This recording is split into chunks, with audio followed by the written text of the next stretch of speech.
تو اب ہم سورہ شروع کرتے ہیں جی. سورہ ابراہیم. سورہ ابراہیم کا رکوع نمبر 1 اور 13ویں پارے کا رکوع نمبر 13.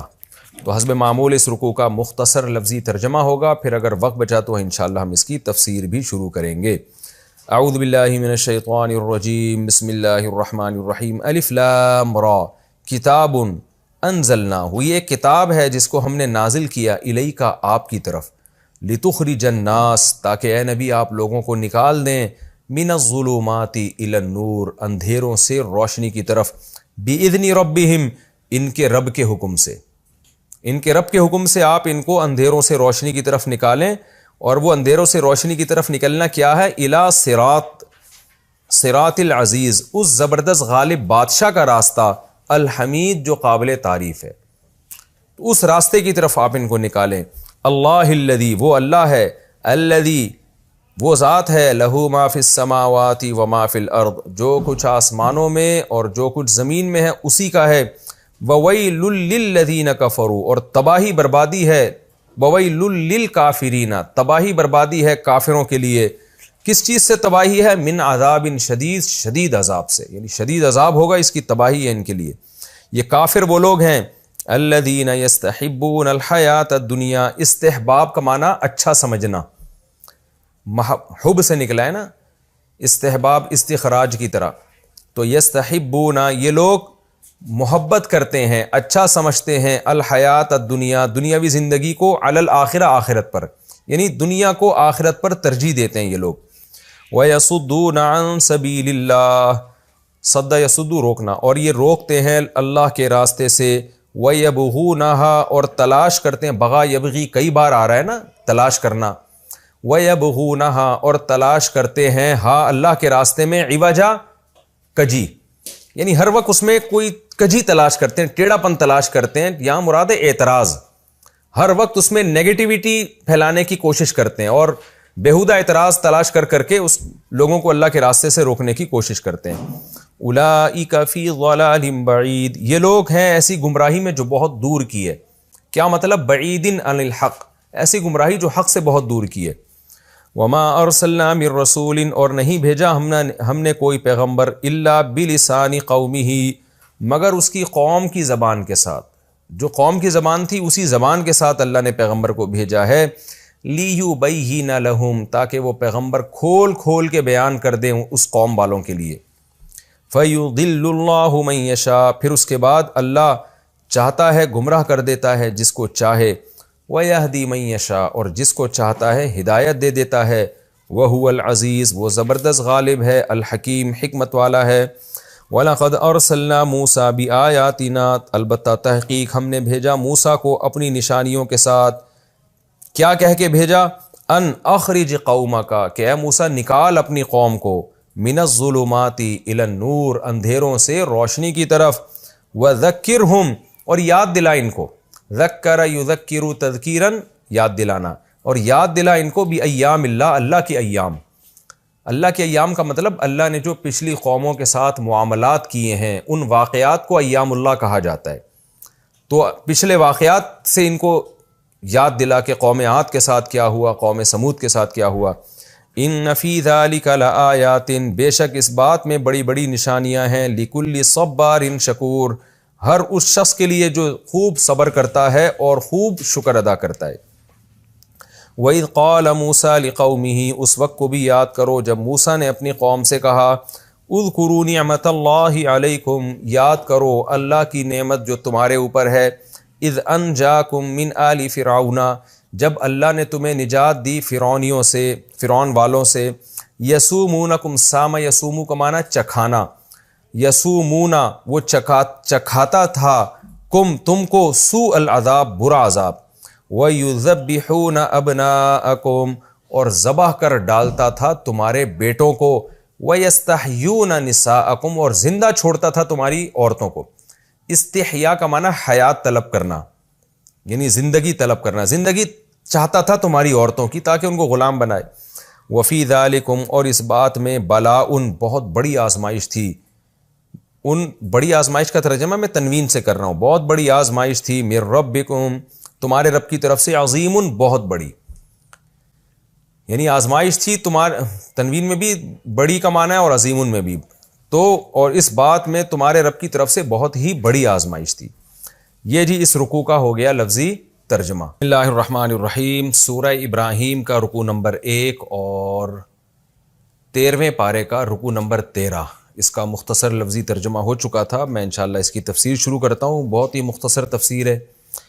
اعوذ باللہ من الشیطان الرجیم، بسم اللہ الرحمن الرحیم، الف لام را، کتاب انزلناہ الیک، یہ کتاب ہے جس کو ہم نے آپ کی طرف نازل کیا، لتخرج الناس من الظلمات الی النور، تاکہ اے نبی آپ لوگوں کو اندھیروں سے روشنی کی طرف لے آئیں۔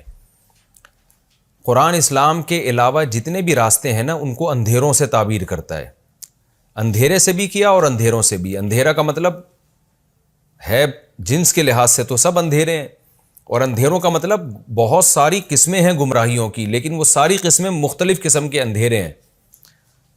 تو اسلام کے علاوہ جتنے بھی راستے ہیں نا اللہ کی نظر میں سب اندھیرے ہی اندھیرے ہیں، جن میں انسان کو منزل کا پتہ نہیں ہوتا، اگلے قدم کا پتہ نہیں ہوتا۔ تو اس قرآن کی اللہ نے صفت بیان کی ہے کہ یہ قرآن آپ کو اندھیروں سے روشنی کی طرف لے کر آئے گا، حلال و حرام کا علم دے گا، آپ کو صحیح اور غلط کا پتہ چلے گا اس سے، ایسے اور نیچر کا پتہ چلے گا اس سے۔ بِإِذْنِ رَبِّهِمْ، اپنے رب کے حکم سے آپ ان کو اندھیروں سے نکالیں روشنی کی طرف، اور وہ روشنی کیا ہے؟ اِلَىٰ صِرَاطِ الْعَزِیز، اس ذات کا راستہ ہے جو زبردست، غالب، الحمید اور قابل تعریف ہے۔ یعنی بتا دیا کہ جس روشنی کی طرف ہم تمہیں لا رہے ہیں اس کے ایک فائدہ تو یہ کہ وہ روشن راستہ ہے، یعنی دلائل کی دنیا میں روشن ہے، تم پورے کانفیڈنس کے ساتھ اس پر چلو گے، تمہیں اپنے غلط ہونے کا احساس نہیں ہوگا۔ جبکہ اندھیروں میں انسان چلتا ہے تو وہ کانفیڈنٹ نہیں ہوتا، اس کو پتہ نہیں ہوتا کہ میں صحیح چل رہا ہوں کہ غلط چل رہا ہوں۔ تو پہلا راستہ تو، پہلی فضیلت تو اس کی یہ ہے۔ دوسری یہ کہ وہ راستہ ہے بھی اس بادشاہ کا راستہ جو پاورفل بھی ہے، عزیز کا معنی ہر چیز پر غالب بھی ہے اور قابل تعریف بھی ہے، ساری اچھی صفات اس میں، ہر عیب سے وہ پاک ہے۔ تو اب آپ سوچیں کہ ایسی ذات کا راستہ، یعنی اس کا بتایا ہوا راستہ کتنا زبردست راستہ ہوگا، جب آپ اس پہ چلیں گے تو وہ عزیز اور غالب بادشاہ آپ کو کتنا نوازے گا اس راستے پہ۔ تو یہ دوسرا فائدہ ہے اس راستے پہ چلنے کا۔ اس کے علاوہ جو راستے ہیں وہ جن لوگوں نے متعین کیے ہیں وہ غیر مسلم ہیں، وہ فطرت کے خلاف آپ کو چلائیں گے، نہ وہ عزیز ہیں نہ وہ حمید ہیں۔ اللہ الذی، وہ عزیز اور حمید ذات کون ہے؟ وہ اللہ ہے، الذی لہ ما فی السماوات و ما فی الارض، وہ اللہ وہ ذات ہے جس کے لیے آسمانوں میں جو کچھ ہے اور زمین میں جو کچھ ہے وہ سب اسی کا ہے، یعنی کامل بادشاہ ہے۔ وَوَيْلٌ لِّلْكَافِرِينَ مِنْ عَذَابٍ شَدِيدٍ، اور جو کافر لوگ ہیں جو اس اللہ کے راستے کو راستہ نہیں مانتے ان کے لیے بہت سخت عذاب ہے، تباہی ہے، بربادی ہے۔ کس چیز سے؟ سخت عذاب سے۔ ان کافروں کا جرم کیا ہے جی؟ اللہ فرماتے ہیں الذین یستحبون الحیات الدنیا علی الآخرہ، یہ وہ لوگ ہیں جو دنیاوی زندگی کو آخرت پر ترجیح دیتے ہیں۔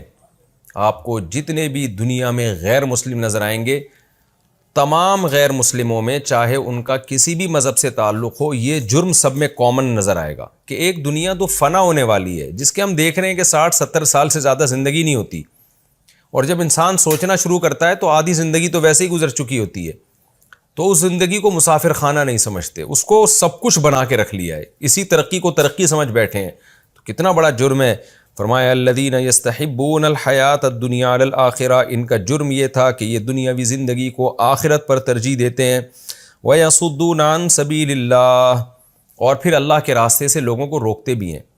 جو دنیا کو مسافر خانہ سمجھتا ہے، آخرت کو اصل سمجھتا ہے، تو یہ اس کو غلط سمجھتے ہیں، اس کو اس راستے سے روکتے ہیں۔ کیسے روکتے ہیں؟ وَيَبْغُونَهَا عِوَجًا، اللہ کا جو صحیح راستہ ہے، جو روشن راستہ ہے، اس میں عیب تلاش کرتے ہیں۔ خود گمراہیوں میں ڈوبے ہوئے ہیں، پتہ ہی نہیں صحیح اور غلط کی ڈیفینیشن ہی نہیں پتہ ہے، ایکسپلین ہی نہیں کر سکتے صحیح کیا ہے غلط کیا ہے۔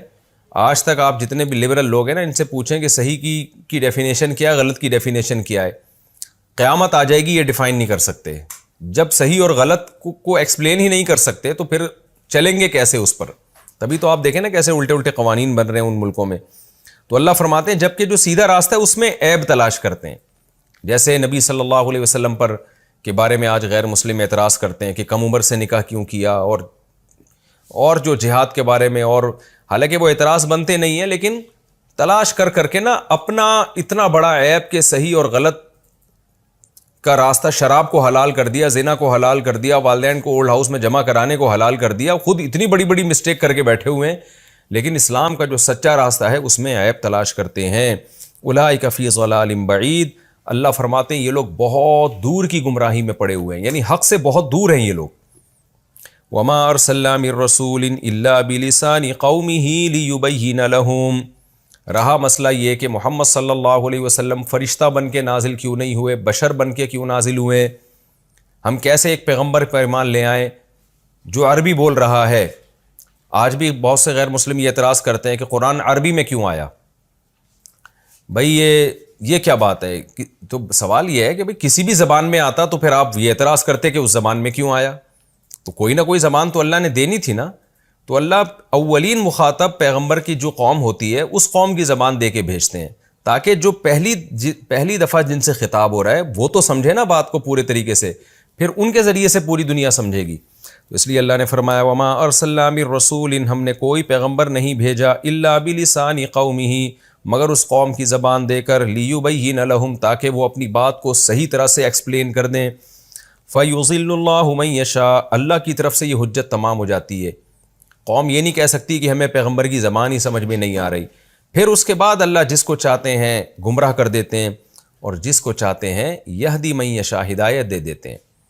تو جس کے دل میں انابت ہوتی ہے اس کو ہدایت دے دیتے ہیں، جس کے دل میں گمراہی ہوتی ہے اس کو گمراہ کر دیتے ہیں۔ وَهُوَ العزیز، وہ زبردست غالب ہے، جو چاہتا ہے کرتا ہے، الحکیم، اور حکمت والا ہے، یعنی اپنے اختیارات کا ایسا استعمال نہیں کرتا جو حکمت سے خالی ہوں، کہ خام خواہ میں جس کو ہدایت دینی تھی اس کو گمراہی دے دی، جس کو گمراہ کرنا تھا اس کو ہدایت دے دی، ایسا نہیں کرتا وہ، بلکہ حکمت سے چلتا ہے۔ آگے اللہ تعالیٰ فرماتے ہیں وَلَقَدْ أَرْسَلْنَا مُوسَىٰ بِآيَاتِنَا، ہم نے موسیٰ کو بھی اپنی نشانیاں دے کر بھیجا، جیسے ہم نے یہ قرآن نازل کیا، اور اللہ نے قرآن کی صفت بیان کی، لِتُخْرِجَ النَّاسَ مِنَ الظُّلُمَاتِ إِلَى النُّورِ، تاکہ اے نبی آپ لوگوں کو گمراہیوں سے روشنی کی طرف لائیں۔ تو ہم نے موسیٰ کو بھی یہی کام دے کے بھیجا تھا، تمام پیغمبر یہی کام لے کر آئے ہیں۔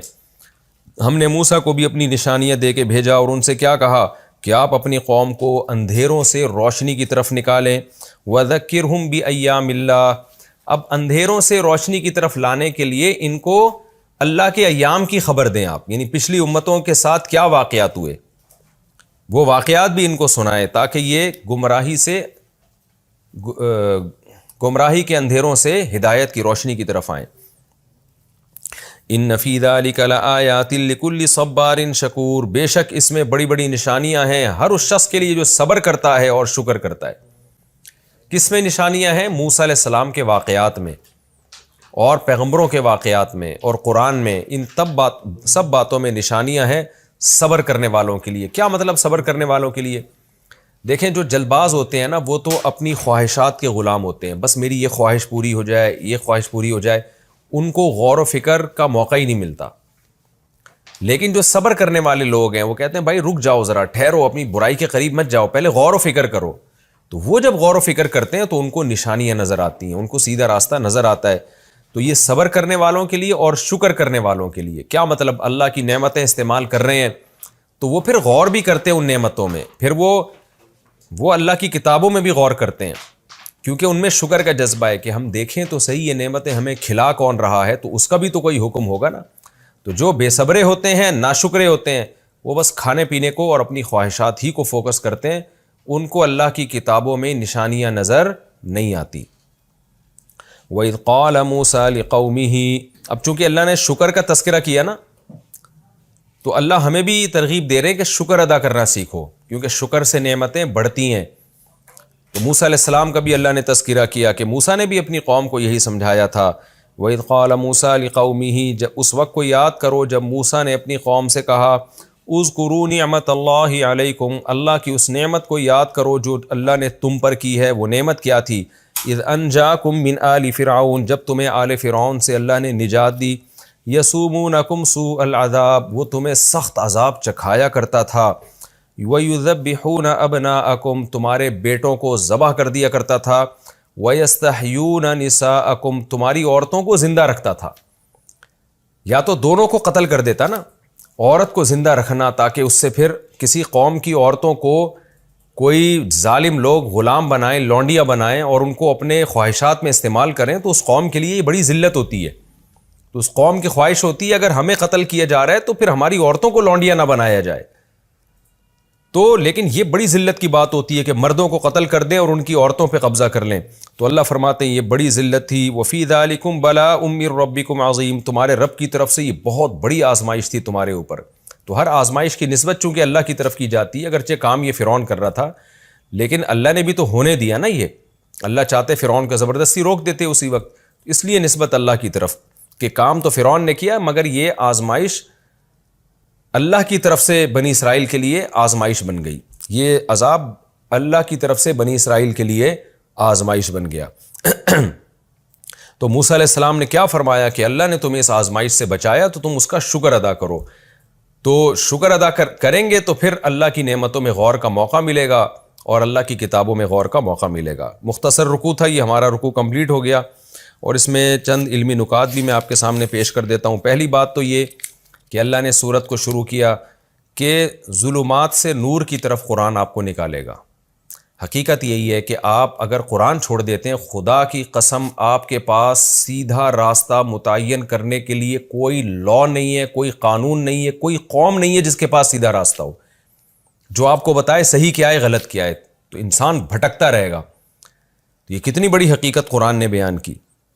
اور دوسری بات یہ، اس میں اللہ نے دنیا کی محبت کی برائی کو بیان کیا ہے۔ یستحبون الحیات الدنیا علی الآخرہ، اللہ کی نظر میں یہ بہت بڑا عیب ہے کہ آپ ہمیشہ رہنے والی زندگی پر اس تھوڑی سی زندگی کو ترجیح دیتے ہیں۔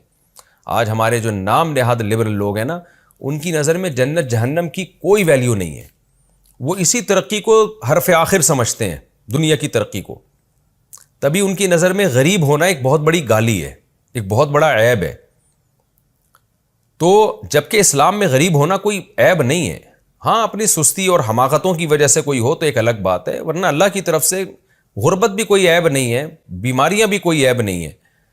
تو یہ ہمیں اپنے کانسیپٹ کو درست کرنا پڑے گا، کیونکہ دنیا میں غلبہ انہی لوگوں کا ہے جو اسلام کو نہیں مانتے، تو انہی کے نظریات سے ہمارا نوجوان طبقہ خاص طور پہ متاثر ہو رہا ہے۔ تو ہم دنیا کے مقابلے میں ترجیح آخرت کو دیں گے۔ یہ دنیا مسافر خانہ ہے، اس کو مسافر خانہ ہی سمجھیں گے۔ اور ایک علمی نقطے کی بات کیا پتہ چلی کہ جو غیر مسلم لوگ ہیں یا اسلام دشمن لوگ ہیں، وہ اسلام میں کجی تلاش کرتے رہیں گے، اپنے بڑے بڑے عیبوں کو چھوڑ کر اسلام کی چھوٹی چھوٹی چیزیں ان کو بہت بڑی بڑی نظر آئیں گی۔ وَيَبْغُونَهَا عِوَجًا میں اللہ نے یہ بیان کیا۔ اور ایک اہم بات اللہ نے یہ بیان کی کہ ہم نے جس پیغمبر کو بھیجا اس قوم کی زبان دے کے بھیجا۔ تو علماء پیغمبروں کے وارث ہوتے ہیں، تو جس قوم میں عالم محنت کر رہے ہیں ان کو اس قوم کی زبان میں مہارت حاصل کرنی چاہیے۔ ہمارے یہاں کیا ہو رہا ہوتا ہے کہ بعض دفعہ عوام کی زبان ہی واعظ کو پتہ نہیں ہوتی، اتنی گاڑی زبان استعمال ہو رہی ہوتی ہے اردو یا عربی کی کہ وہ پبلک کی سمجھ سے بالاتر ہے۔ تو اس لیے واعظین کی ذمہ داری ہے کہ جب وہ جس قسم کے طبقے سے بات کر رہے ہیں تو اس طبقے کی زبان اور اس کے لب و لہجے میں بات کریں۔ ہوتا یہ ہے نا کہ علماء چونکہ کتابیں بڑی اعلیٰ پڑھتے ہیں، عربی سیکھتے ہیں، تو ان کی اصطلاحات اور ٹرمز پھر وہی استعمال کرنا شروع کر دیتے ہیں جو عوام سے کی فہم سے بالاتر ہوتی ہے۔ آپ نے اکثر ڈاکٹروں کے انٹرویو دیکھے ہوں گے یوٹیوب پر۔ ڈاکٹر سے کوئی میڈیکل سائنس کی بات اگر آپ پوچھ لیں نا، تو ڈاکٹر جس طرح سے ایکسپلین کرتے ہیں وہ ڈاکٹر ہی کو سمجھ میں آ رہا ہوتا ہے، پبلک کو سمجھ میں نہیں آ رہا تو یہ کیا کہہ رہے ہیں، وہ فوراً اپنی میڈیکل سائنس کی ٹرم یوز کرنا شروع کر دیتے ہیں۔ تو میں کبھی کسی ڈاکٹر سے انٹرویو لیتا ہوں تو ان کو بتاتا ہوں کہ آپ نے اپنی میڈیکل سائنس کی جو ٹرمز ہیں ان کو ایک طرف رکھیں، آپ نے دیسی اسٹائل میں بالکل دیسی زبان میں عوام کے لیول پہ آ کے سمجھانا ہے۔ تو یہی علماء کی بھی ذمہ داری ہے۔ اس آیت سے پتہ چلتا ہے کہ عوامی زبان سیکھیں۔ اسی آیت سے بڑے بڑے علماء نے اس دور میں استدلال کیا ہے کہ اب عالم کے لیے ایسی زبان سیکھنا جو دنیا میں سب سے زیادہ بولی جا رہی ہے، وہ بھی اسی آیت سے اس کی بھی فضیلت ثابت ہوتی ہے۔ اگر آپ بڑی سطح پہ کام کرنا چاہتے ہیں تو آپ کو بڑی زبان سیکھنی پڑے گی۔ مثال کے طور پر آپ بین الاقوامی سطح پہ بڑا کام کرنا چاہتے ہیں تو آپ کو انگلش میں مہارت پیدا کرنی پڑے گی۔ آپ بر صغیر میں بڑا کام کرنا چاہتے ہیں تو آپ کو اردو میں مہارت پیدا کرنی پڑے گی۔ آپ عرب کنٹریز میں کام کرنا چاہتے ہیں تو عربی میں مہارت پیدا کرنی پڑے گی۔ ہمارے یہاں طلباء جو گاؤں دیہاتوں سے آتے ہیں، اردو پشتو بولنے والے، سندھی بولنے والے، پنجابی بولنے والے، میں ان سے کہتا ہوں کہ آپ کو اگر اس خطے میں کام کرنا ہے تو اردو میں آپ کو مہارت پیدا کرنی ہے، کیونکہ ظاہر ہے سندھی ایک محدود علاقے میں بولی جا رہی ہے، پشتو بھی کافی بڑی زبان ہے لیکن ایک محدود علاقے میں بولی جا رہی ہے، اور پنجابی ایک محدود علاقے میں، بلوچی، اردو ایک ایسی زبان ہے جو بنگلہ دیش میں بھی بہت بڑے خطے میں سمجھی جا رہی ہے، برما میں بھی بہت بڑے علاقے میں سمجھی جا رہی ہے، ہندوستان میں 99% سمجھی جا رہی ہے، اور پاکستان میں 100% سمجھی جا رہی ہے الا ماشاء اللہ۔ تو ہمیشہ ایک عالم کو، واعظ کو بڑی سے بڑی زبان کی طرف آنا چاہیے تاکہ اس کا پیغام زیادہ سے زیادہ لوگوں تک پہنچ سکے۔ تو یہ بھی ہمیں اس آیت سے پتہ چلتا ہے۔ اور اس آیت میں ان فی ذلک لآیات لکل صبار شکور، صبر اور شکر کی بھی فضیلت کے دو ہی چیزیں ہیں، مصیبتوں پہ صبر کرنا ہے، نعمتوں پہ شکر کرنا ہے۔ دو ہی حالتیں ہوتی ہیں نا انسان کی، یا تو مصیبت میں ہوگا یا خوشیوں میں ہوگا۔ تو جو مصیبت میں صبر اور خوشیوں میں شکر کرتے ہیں وہی اللہ کی بنائی ہوئی چیزوں سے معرفت حاصل کرتے ہیں، اور جن میں یہ دو چیزیں نہیں ہیں وہ خواہشات کے غلام بنتے ہیں، اور مصیبتوں میں جو ہے نا خودکشیوں کے پلان بناتے ہیں، اور اللہ کی نافرمانی میں اور زیادہ جری ہونا شروع ہو جاتے ہیں۔ تو اسی صبر اور شکر کے لیے اللہ تعالیٰ نے بنی اسرائیل کا واقعہ بیان کیا کہ اللہ نے بنی اسرائیل پر مصیبتیں بھی ڈالی جس پہ انہوں نے صبر کیا، اور پھر موسیٰ علیہ السلام کے ذریعے فرعون سے نجات بھی دی جس پر اللہ نے ان سے شکر کا مطالبہ بھی کیا۔ تو یہ رکوع ہمارا کمپلیٹ ہو گیا، اب ہم اگلے رکوع کی طرف چلتے ہیں۔